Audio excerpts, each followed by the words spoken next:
Assalamu alaikum wa rahmatullahi wa barakatuhu. Da farko in wannan ne farkon shigowanka wannan channel na Ishara TV Arewa, don Allah ina roƙonka ka danna mini subscribing kuma ka yi liking, ka yi sharing zuwa ga 'yan uwa da abokan arziki saboda kowa ya amfana. Za ku saurari karatun Sifatus Salatin Nabi daga bakin babban malaminmu wato Sheikh Habibu Ahmad daga jihar Zamfara.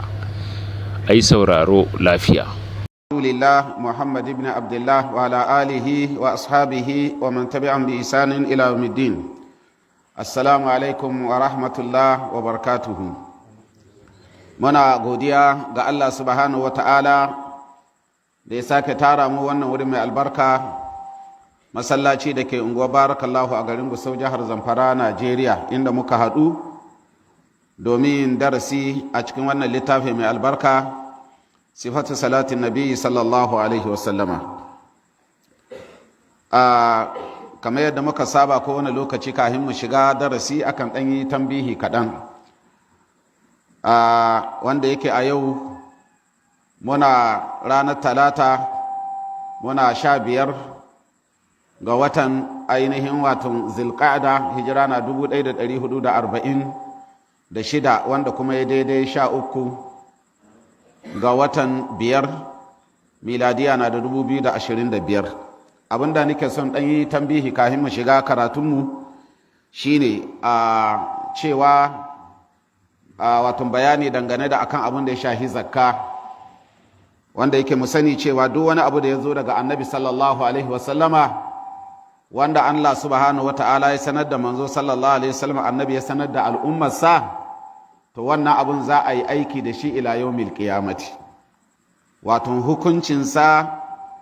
yin aiki da shi ya wajaba ga al'umma ila yawmil qiyamati. Wannan hukuncin in dai ba zamanin annabi sallallahu alaihi wasallam aka canza wannan hukuncin ba, to wannan hukuncin ba zai canzu ba ila yawmil qiyamati. Bi ma'ana ranar in annabi sallallahu alaihi wasallam yana raye, Allah ya yi hukunci, yana iya canza ya sake kawo wani hukunci. Amma in ba a yi haka ba har annabi sallallahu alaihi wasallam ya rasu, to wannan hukuncin duk yadda zamani ya canza, duk yadda yanayi ya canza, to wannan hukuncin ba za a canza shi ba. A markaz Abi Ubaida koyaushe muna isar da saƙo zuwa ga al'umma, musamman al'ummar Najeriya da sauran al'umma wato na ƙasashe,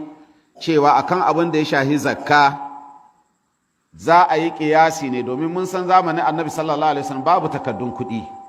abinda akwai shine zinari da azurfa. To abinda ke sawaba a nan shine, abinda daidai shine, idan Allah ya baka kuɗi, takardu na kuɗi, to za ka yi ƙiyasin su ne wajen fitar da zakka da zinari da azurfa, ba da zinari kawai ba, saɓanin yadda da yawa wasu malamai suke bayar da fatawa. Wannan kuskure ne. Za a yi ƙiyasi ne da zinari da azurfa. Idan mun duba ma ƙur'ani, mi Allah yake cewa allazina yakunizuna zahaba wal fiddata, zinari da azurfa Allah ya ambata. Saboda haka za a yi ƙiyasi ne da zinari da azurfa. Idan ka yi ƙiyasi dukiyarka da zinari bai kai zakka ba, to zakka ba za ta faɗi daga dukiyarka ba sai ka dawo ka yi da azurfa. A lokacin da ka yi da azurfa dukiyarka ba ta kai a fitar da zakka ba, to wannan lokacin zakka ta faɗi daga ainihin watan dukiyarka. Bi ma'ana idan ka yi ƙiyasi da ɗaya, dukiyar ba ta kai zakka ba, to za ka dawo ka yi da ɗaya. Sa'an nan mu sani cewa kuma abin da ya zo dangane daga annabi sallallahu alaihi wasallama na nisabin zakka, hadisai da suka zo, waɗanda suka zo da bayani akan ainihin wato nisabin zakkar azurfa, sun yi inganci ma bisa ga hadisan da suka zo akan nisabin zakar zinari. Saboda haka idan Allah subhanahu wata'ala ya baka dukiya, Allah ya baka kuɗi, kana da kuɗin da suka kai naira miliyan 1.3, to zakka ta wajaba akan ka. Wannan shine nisabi, wato lissafi da aka yi na ƙarshe na watan 3. Nisabin zakka ga abin da ya shahi azurfa naira miliyan 1,300,723. Idan kana da su har suka shekara, to ya wajaba ka fitar da zakka.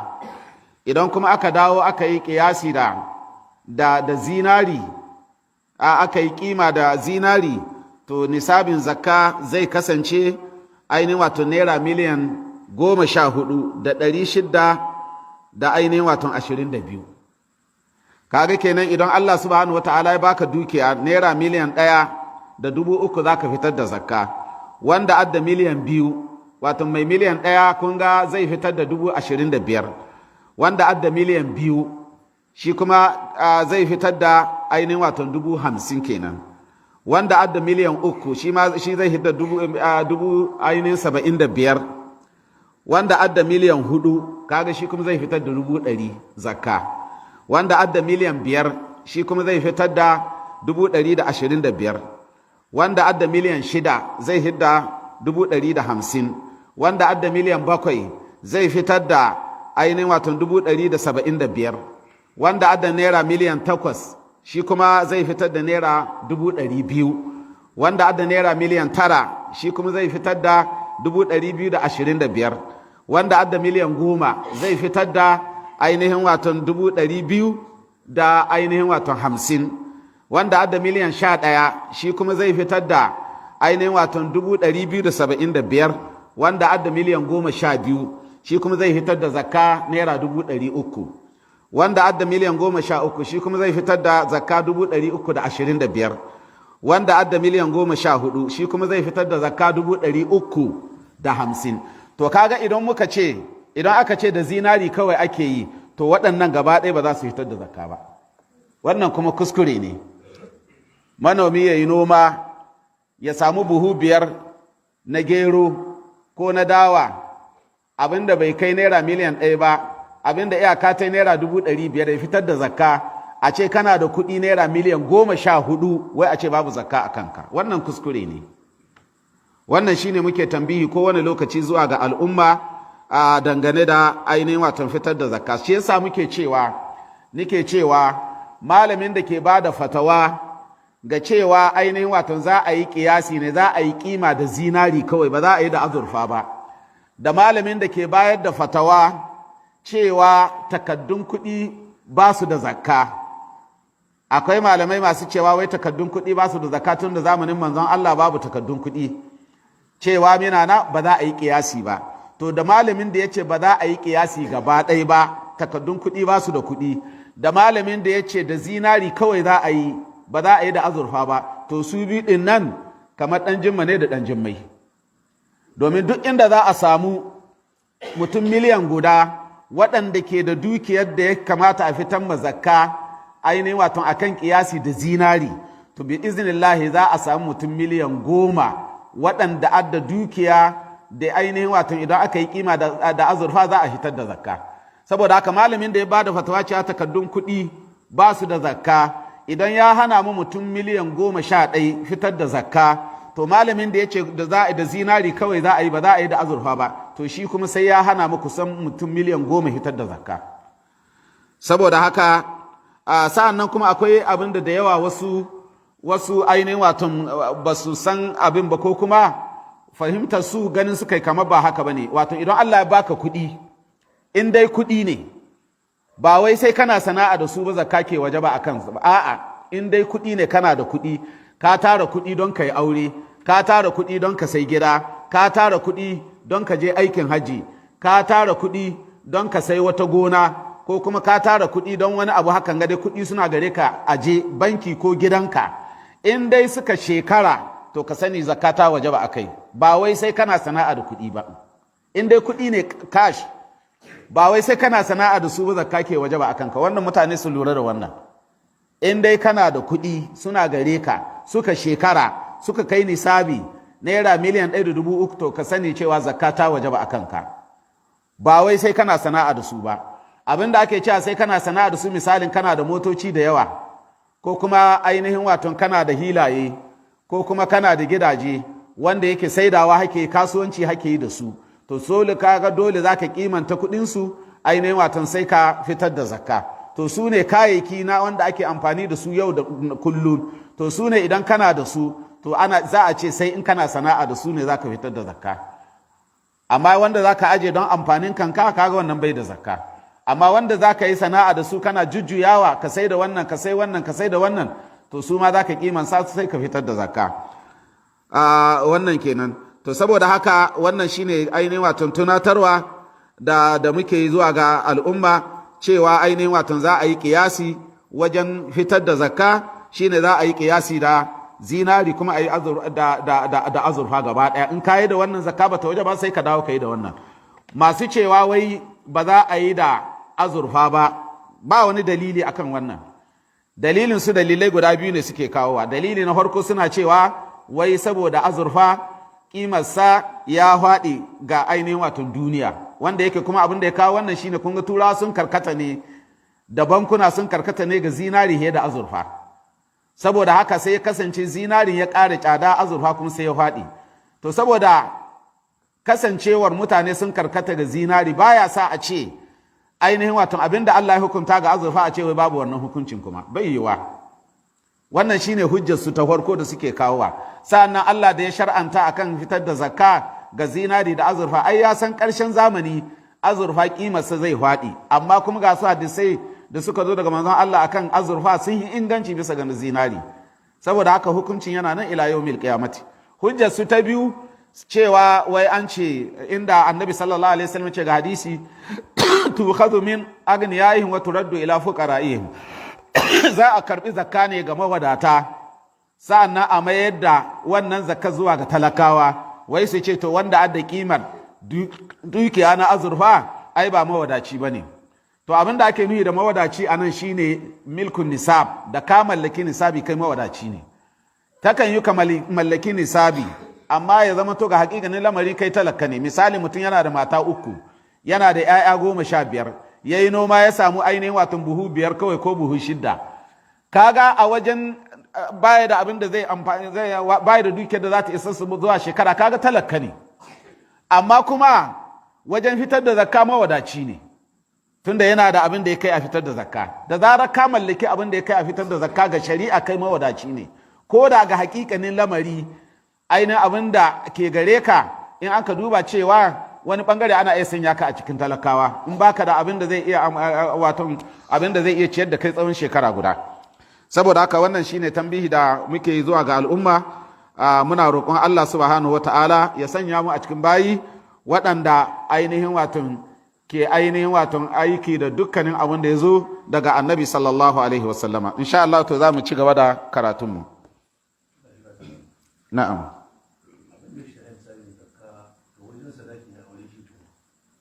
Lalle abu ne ka faɗi muhimmi wanda ke nama rubuto shi amma na ce ban faɗi ba.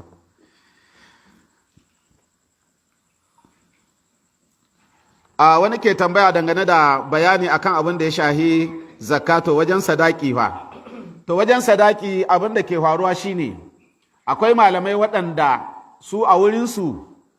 ainihin sadaki baya da iyaka.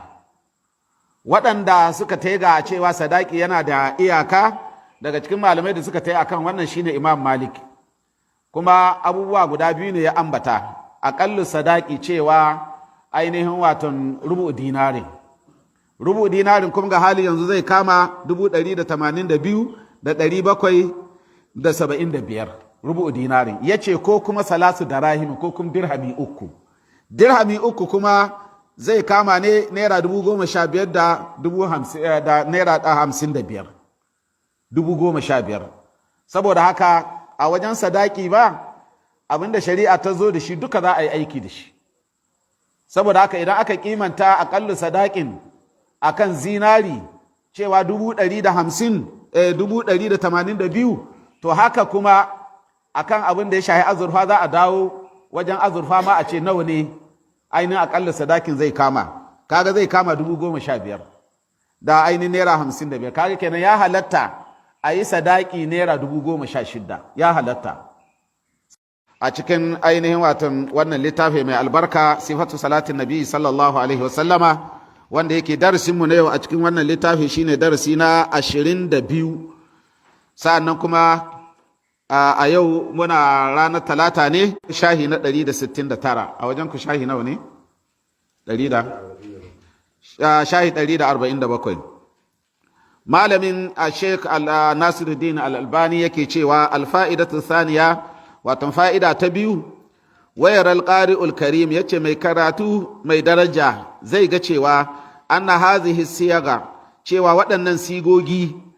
alaktilafi anwa'iha akan sabanin yadda ainihin nau'ukan su yake daban-daban fiha kulliha as-salatu ala alin nabiyyi sallallahu alaihi wasallam wa azwajihi wa zurriyyatihi wa ma'ahu sallallahu alaihi wasallama. Duk waɗannan salatin da aka ambata zaka ga cewa an ambata cewa Allah ya yi salati ga iyalan annabi da kuma matansa da kuma zuriyarsa.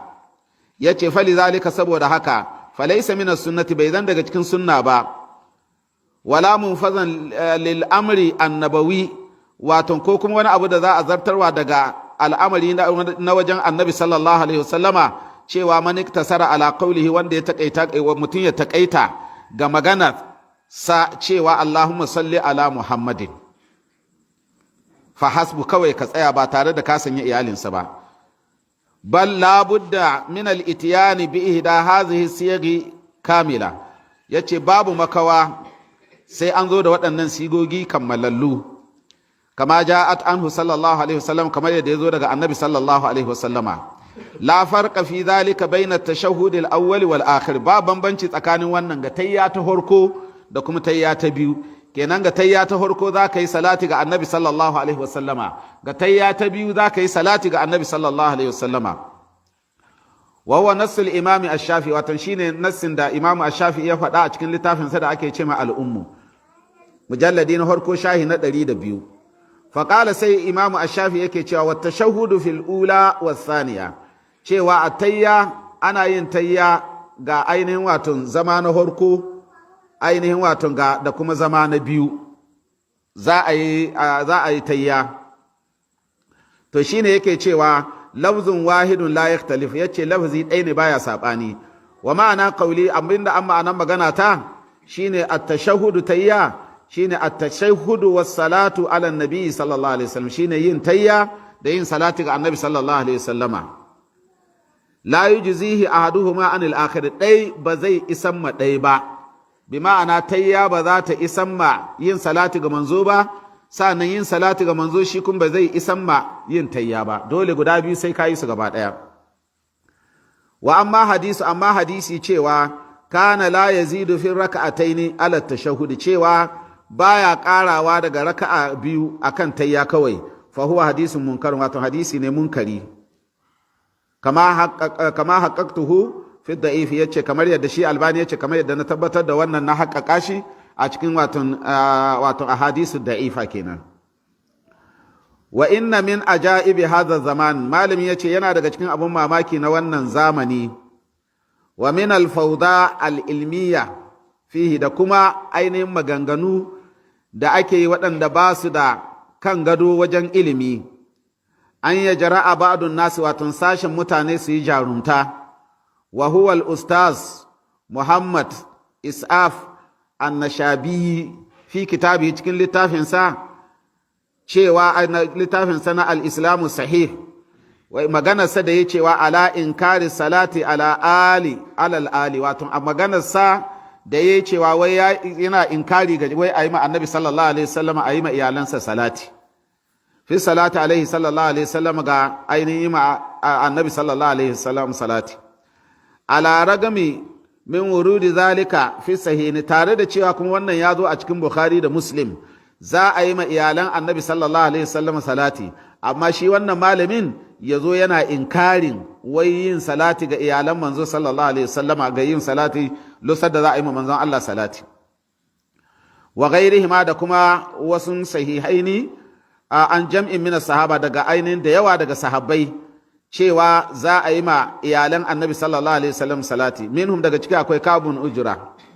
sannan akwai abu humaid al-sa'idi akwai abu sa'id al-khudri akwai abu mas'ud al-ansari akwai abu huraira akwai talha ibn ubaidillah duka waɗannan sun ruwaito cewa za a yi ma annabi sallallahu alaihi wasallam salati za a yi ma iyalansa salati tare da shi wa fi ahadisihim a cikin hadisansu annahum sa'alun nabiyya sallallahu alaihi wasallama cewa su sun tambayi annabi sallallahu alaihi wasallama kaifa nusalli alayka ya zamu yi maka salati fa allamahum an-nabiy sallallahu alaihi wasallam hadhihi siyaga sai annabi sallallahu alaihi wasallam ya sanar da su waɗannan sigogi na salati wa hujjatu shi wannan malamin da yake cewa ba za a yi ma iyalan annabi sallallahu alaihi wasallam salati ba, wa hujjatu fil inkari, hujjarsa da yake kawowa cewa ba za a yi ma iyalan annabi sallallahu alaihi wasallam salati ba, anna Allah ta'ala lam yazkur fi qawlihi, wai Allah bai ambata ba cikin magana cikin Qur'ani da Allah ya ce inna Allah wa mala'ikatahu yusalluna 'alan nabi ya ayyuhalladhina amanu sallu alaihi wai nan kamar ba wai Allah bai ce ayi ma iyalan manzon Allah salati ba, wai manzon Allah kawai aka ce ayi ma salati, inji shi wannan malamin. Wai an gane ko, sallu alaihi wa sallimu tasliman ma annabi sallallahu alaihi wa sallam ahadan, cewa Allah bai ambata ba tare da annabi sallallahu alaihi wasallam, Allah bai ambaci kowa ba. Summa ankara sa'an yayi musun haka, wa balaga fil inkari, kuma ya kai matuƙa ga yin musun haka, shine an yakuna sahabatu, wai kuma yayi inkarin cewa wai a ce wai sahabbai qad sa'aluhu sallallahu alaihi wasallam zalika su'al, wai a ce wai sahabbai sun tambayi manzo sallallahu alaihi wasallama cewa ya za su yi masa salati, kuma ya dawo yana muku akan haka, wai bai yiwa a ce sahabbai sun tambayi manzon Allah cewa ya za su yi masa salati, tunda salati addu'a ce kuma abu ne wanda a bayyane. Li'anna salata, domin cewa yin salati ma'rufatun abu ne, ma'rufatul ma'ana abu ne wanda aka san ma'anarsa indahum a wajen sahabbai, wa huwa du'a shine addu'a. Fa kaifa yas'aluna, wai sai yazo yana inkari, wai ya za a ce wai sahabbai sun tambayi manzo sallallahu alaihi wasallam ya za a yi masa salati. Wa hadha mughalatatun makshufatun, wannan magana ce ta kuskure wadda a bayyananna. Li'anna su'alahum, domin tambayar da sahabbai suka yi, lam yakun ala ma'anar salati alaihi, wato bai kasance ba akan wai suna son su san ma'anar wato yin addu'a gare sa ba, hatta ya rudda ma zakarahu, balle ma abin da shi wanga mutum ya faɗa ya zama to ya zan raddi. Wa inna ma kana an kaifiyati salati alaihi, wato tambayar da sahabbai suka yi shine sun yi tambaya ne ta ƙaƙa wannan salatin zai kasance, ya sigar ta take, kama ja'a fi jami'in riwayati, kamar yadda zo ga dukkanin riwayoyi, alama sabaka al-isharatu ilaihi, akan abin da ishara, alama sabaqatil isharatu ilaihi, akan abin da ishara ta gabata zuwa gare shi. Wa hina idan a wannan lokacin fala garabata, to abin ba zai zan bako ba. Li'annahum sa'aluhu an kayfiyati shar'iyyati, sun tambayi annabi sallallahu alaihi wasallam yadda ainihin wato aka shar'anta, la yumkinuhum ma'rifatuha illa min tariqi shari'il hakimil alim, wanda baya yiwa su san yadda za a yi wannan salatin sai ta hanyar mai shar'antawa wanda an masani. Wa hadha kama law sa'aluhu, wannan kamar a ce da sahabbai sun tambayi manzo ne an kaifiyatu salati, ya za a gudanar da sallah al-mafruda, sallah ta farilla, bi misli qawlihi ta'ala, kamar yadda Allah ya ambata cikin Qur'ani, Allah ya ce wa aqimus salata, ku tsayar da sallah. Fa inna ma'rifatahum, domin sanin su li asali ma'anar salati, ga ainihin ma'anar salati, yin sallah fil lugha, ga lugar larabci, la yughnihim, baya wadatar da su an su'ali an kaifiyatiha ash-shar'iyya, daga a ce su yi tambaya yadda shari'a ta shar'anta yadda za a yi sallah din. Wa hadha bayyinun la yakhfa, wannan abu ne wanda a bayyane, wanda yake baya boyuwa. Wa amma hujjatuhul musharu ilaiha, amma hujjarsa da ya kawo wadda yake ishara zuwa gare sa, cewa wai Allah bai ambaci iyalan manzo ba a wajen cewa a yi ma manzon Allah salati, to shine yace zalika li annahu min al ma'lum, yace domin abu ne wanda asananne indal muslimina, a wajen musulmai, annan nabiyyi sallallahu alaihi wasallam, cewa annabi sallallahu alaihi wasallama huwa al mubayyinu li kalami rabbil alamin, shi ke yi ma mutane bayanin magana Allah subhanahu wataala, kama qala ta'ala, kamar yadda Allah subhanahu wataala ya ambata a cikin alqur'ani, wa anzalna ilayka dhikra, mun saukar da azzikra gare ka, litubayyana lin-nasi, domin ka bayyana ma mutane ma nuzila ilaihim, abinda aka sauka musu. Kun ga annabi sallallahu alaihi wasallam, Allah ya dora masa yayi ma mutane bayanin abinda aka saukar, saboda haka annabi sallallahu alaihi wasallama hadisansa su ne fassara ga alqur'ani, su ne bayani ga abinda ya zo a cikin ainihin waton littafin Allah. Faqad bayyana annabi sallallahu alaihi wasallam, haqiqa annabi sallallahu alaihi wasallam ya bayyana kaifiyatar salati alaihi, yadda za a yi masa salati, wa fiha zikrul ali, a cikin yadda manzon Allah ya bayyana yadda za a yi masa salati, akwai an ambaci iyalan manzon Allah. Fa wajaba qabulu zalika minhu, to wajibi ne a karbi wannan daga annabi sallallahu alaihi wasallama, in za ka yi masa salati ka yi ma iyalansa, don kasancewa a cikin Qur'ani da aka ce a yi ma manzon Allah salati ba ambaci iyalansa, wannan bai zama hujja ga cewa wai ba za ka haɗa da iyalansa ba a cikin yi masa salati, bai zama hujja. Domin annabi sallallahu alaihi wasallam shi ke bayyanar da maganar Allah, kuma ya tabbata daga annabi sallallahu alaihi wasallam salati za a yi masa salati tare da za a yi ma iyalansa salati tare da shi. Liqaulihi ta'ala, saboda zancen Allah madaukakin sarki da yake cewa wa ma atakumur rasulu fakhuduhu, duk abinda manzo ya zo muku da shi Allah subhanahu wataala ya ce ku karbe sa. Duk abinda annabi sallallahu alaihi wasallam ya zo muku da shi ku karbe sa.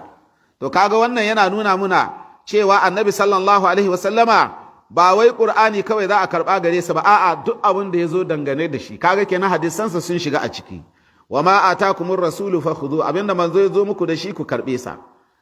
ku karbi abinda annabi sallallahu alaihi wasallam ya zo da shi.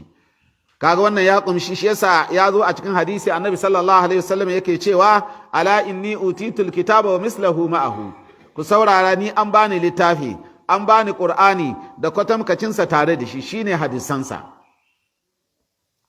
Wa qawlihi sallallahu alaihi wasallama, shine wato da maganar manzo sallallahu alaihi wasallam fil hadisi sahihi al mashhur, ga hadisi ingantacce wanda yake ya shahara, annabi sallallahu alaihi wasallam yana cewa ala ku saurara inni utitul qur'ana, ni an bani alqur'ani wa mislahu ma'ahu, da kwatamkacin sa tare da shi.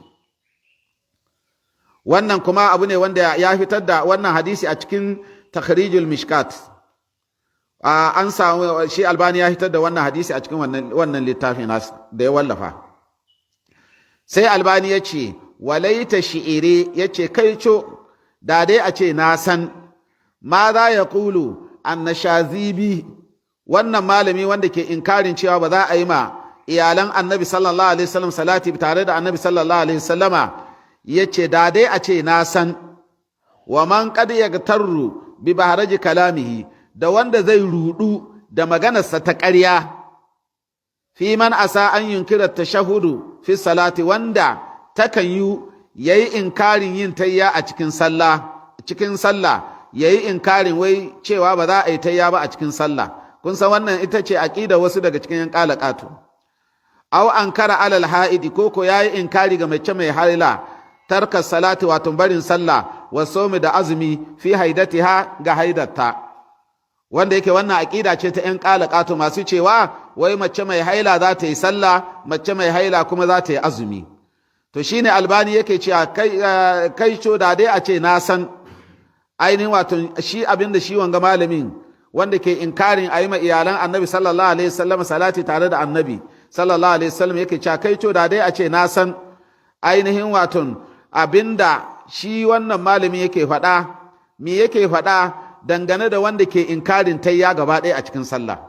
me yake faɗa dangane da wanda ke inkarin cewa mace mai haila cewa a ce ba za ta bar sallah, a ce za ta bar yin azumi lokacin da take haila, mi wannan malamin zai faɗa dangane da irin waɗannan mutane. Bida'awa ta da'awarsa cewa anna Allah ta'ala, cewa Allah madaukakin sarki lam yadhkuru tashahhudu fil qur'ani, Allah bai ambaci tayya ba cikin alqur'ani. Wa inna ma zakara alqiyama, Allah ya ambaci tsayuwa ne, war ruku da yin ruku'i, was sujudu da yin sujada faqat kawai. Wa annahu ta'ala, cewa Allah madaukakin sarki lam yusqit fil qur'ani, bai kayar ba a cikin alqur'ani cewa watan as-salata wa sawma anil haidi, daga watan sallah da kuma ainihin azumi Allah bai kayar da su daga mace mai haila. To sai Albani ya ce fal wajibu alaiha, na'am, su masu irin wannan suna cewa fal wajibu alaiha, ya wajaba ga ita mace alqiyamu bi zalika, ta tsayu da wannan. To shine sai Albani yake cewa kamar nan Albani shi wanga malamin da ke inkarin ba za a yi salati ga iyalan annabi sallallahu alaihi wasallam ba tare da annabi sallallahu alaihi wasallam wajen yi manzon Allah salati. To shine Albani ya ce da dai a ce na san shi mi wanga malami yake faɗa dangane da ƴan ƙur'aniyun, dangane da ƴan tatsini masu inkarin yin tayya, masu inkarin cewa masu cewa ai mace mai haila za ta yi azumi kuma za ta yi sallah. Albani ya ce da dai a ce na san shi wanga malamin mi zai faɗa dangane da waɗannan mutane ‘yan tatsini. Fahal yuwafiquna hadal munkir fi inkarihi am yunkiruna alaihi zalika, shin za su yi masa muwafaka ga ainihin wato musun da yake yi ga waɗanga abubuwa koko ainihin wato za su yi inkarin wannan. Fa in kana al-awwal, idan ya kasance shi wanga malamin da ke inkarin yi ma annabi sallallahu alaihi wasallam salati, in ya kasance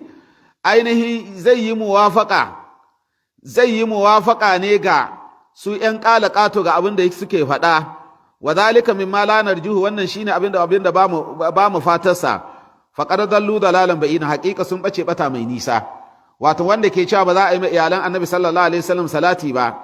shin zai yi muwafaka da ƴan ƙato ga waɗancan maganganu da suke faɗa ko ba zai yi muwafaka ba? Idan zai yi muwafaka da su to haƙiƙa ya bace bata mai nisa.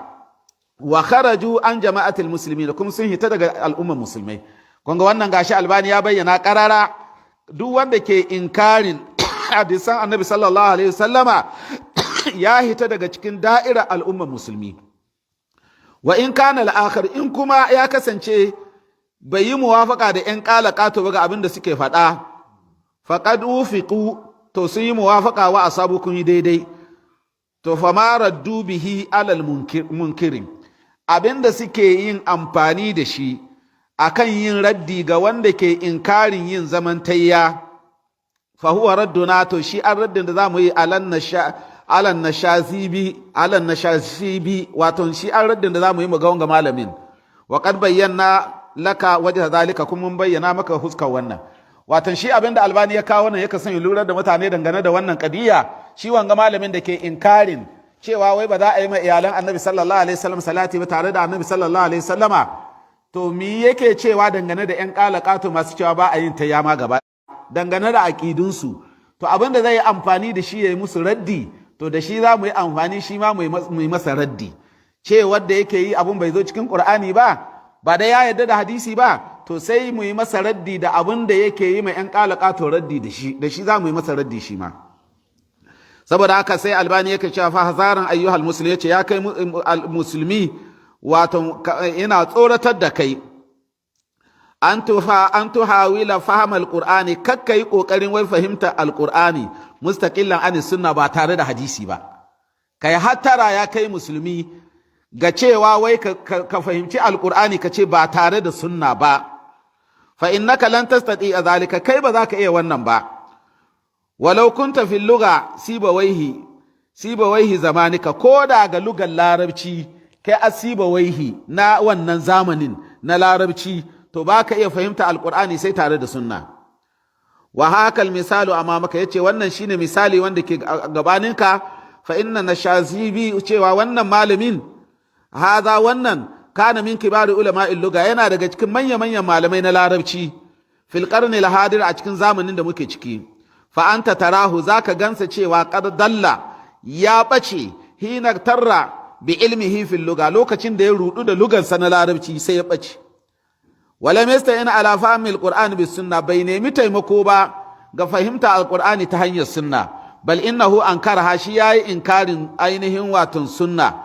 kama arafta, kamar yadda ka sani. Wal amsila ala ma naqulu kaseeran jiddan, misalai ga abun da muke faɗa, to misalai suna da yawa kwarai. La yattasilu al-maqamu li dhikriha, wanda yake lokaci bai isa ga a ce duk gaba ɗaya abubuwa a zo a faɗe su. Wa fi ma sabaqa kifayatan wallahu al-muwaffiq, yace to ga abin da ya gabata to zai isa, yace Allah subhanahu wataala shi ke sa ai muwafaqa. To insha Allah nan za mu dakatar da darasin mu na yau, abinda muka faɗa akan muwafaqa Allah ya ba mu ladarsa, na kuskure Allah ya karkare mu shi, Allah ya taimake mu, taimake addinin sa. ربنا آتنا في الدنيا حسنة وفي الآخرة حسنة وقنا عذاب النار. سبحان ربك رب العزة عما يصفون، وسلام على المرسلين، والحمد لله رب العالمين.